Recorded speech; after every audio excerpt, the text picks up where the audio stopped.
2012 में बनकर तैयार हुई कांसीराम कॉलोनी की इमारत करोड़ों की लागत से बनकर तैयार हुई थी। कांसीराम की आवाज चोरों ने साधा निशाना। आपको बता दें, वही आपको खिड़की दरवाजे समेत वायरिंग व पानी की पाइपों को चोरों ने निशाना बनाया है। वहीं जिम्मेदार पूरे मामले में चुप्पी साधे नजर आए।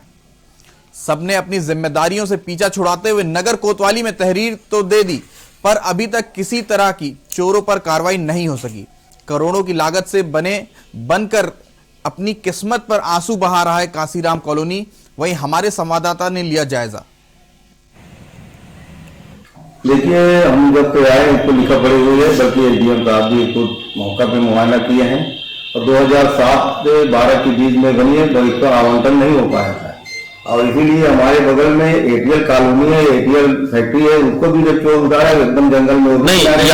यहाँ पर बात की जा रही है आपके कॉलोनी की, जहाँ पर कम से कम 200 खिड़की दरवाजे लगे हैं। एक चोरी होता, दो चोरी होता, समझ में आता है, 200 चोरी हो गए। आप यहाँ के चेयरमैन है, इस पे क्या कार्रवाई कर रहे हैं? होते हुए एटीएल चोरी हो गई तो उसको हम लोगों के पास सिक्योरिटी कोई स्थापित नहीं है और हमारे दौर में तो सिक्योरिटी क्या कोई एक भी आदमी वहाँ चपरासी भी नहीं रखा गया। मौजूद है कटरा टाउन एरिया में। ये कटरा टाउन एरिया प्रतापगढ़ जनपद से महज 3 किलोमीटर की दूरी पर बसा हुआ है। यहाँ पर प्रतापगढ़ सांसद संगम लाल गुप्ता का आवास इस कांसीराम कॉलोनी के महज 300 मीटर की दूरी पर है। आपको हम बता दें, कांसीराम कॉलोनी 2012 में बनकर कंप्लीट तो हो गया, लेकिन अभी तक इसका आवंटन नहीं हो सका।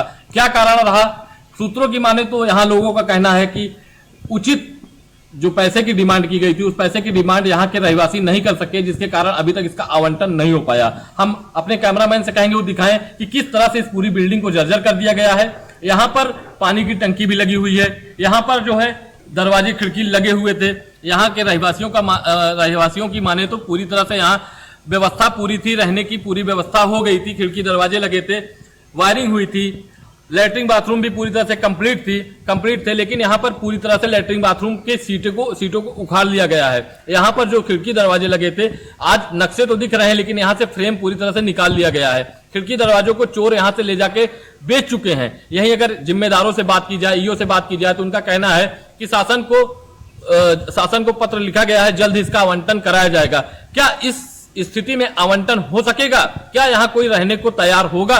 अपने में बड़ा सवाल है। वहीं चेयरमैन से बात की गई तो चेयरमैन का कहना है कि इसकी जो भी चोरियां हुई हैं, यहाँ पर सिक्योरिटी गार्ड नहीं थे इसलिए इसकी चोरी हुई है, और जो भी चोरी हुई है इसका हमने मुकदमा पंजीकृत कराया है, लेकिन अभी तक पुलिस ने किसी तरह की कोई ठोस कार्रवाई नहीं की है। इसमें बड़ा सवाल यह है कि किसी के घर से अगर सुई भी चोरी होती है तो उसके लिए आदमी दौड़ता है और उस पे एक अनजान तक ले जाता है, मुकदमा पंजीकृत होता है, पुलिस जांच करती है और चोरों के खिलाफ कार्रवाई करती है। यहाँ 200 कमरे बनकर तैयार हैं, लैट्रिन बाथरूम तैयार है, सब कुछ तैयार है, लेकिन आज सब कुछ चोरी हो गया है। अभी तक पुलिस महकमा सिर्फ मुकदमा लिख कर ही शांत बैठा है। ऐसा क्यों? ये अपने में एक बड़ा सवाल है। के न्यूज से महफूज हसन, प्रतापगढ़। वक्त हो गया एक छोटे से ब्रेक का।